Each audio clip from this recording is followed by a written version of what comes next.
চলে এসেছি গাছের কাছে, আর তোমাদেরকে দেখাচ্ছি ফুলগুলোকে একসঙ্গে কি সুন্দর লাগে।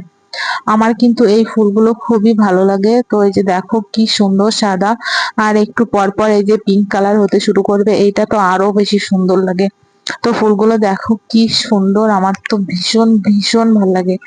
তো তারপরে ফুল টুল তুলে নিয়ে হাতে অনেকটা সময় ছিল।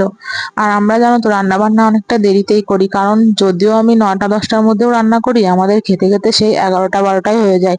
তো সেই জন্য সমস্ত কাজ বাজ একবারে সেরে নিয়ে তারপরে রান্না করতে যাই, তাহলে রান্না বান্না করে এসে স্নান টান করে একবারে খেয়ে নেওয়া যায়, কোনো অসুবিধা হয় না।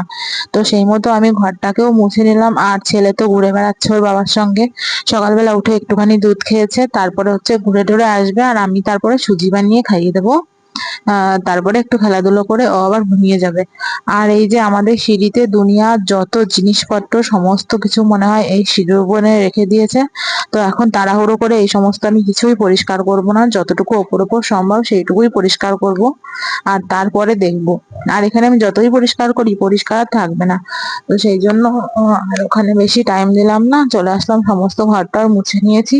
আর বাইরে দেখো কি সুন্দর ঝকঝকে রোদ বেরিয়েছে। আর এই যে সিঁড়ির এই ধারটাও পরিষ্কার করে নিয়েছি। আর আজকে রান্না করব হচ্ছে ডিমের ঝোল। বাড়িতে দেশি মুরগির ডিম ছিল, সেই ডিমটা দিয়েছি, আর কিছুটা পোলট্রির ডিম দিয়ে তারপরে হচ্ছে ডিমের ঝোলটাকে বানিয়ে নিয়েছিলাম। আর ডিমের ঝোলটা কিন্তু খেতে খুব সুন্দর হয়েছিল, নিজের রান্না বলে বলছি না, খুবই সুন্দর হয়েছিল। তো তারপরে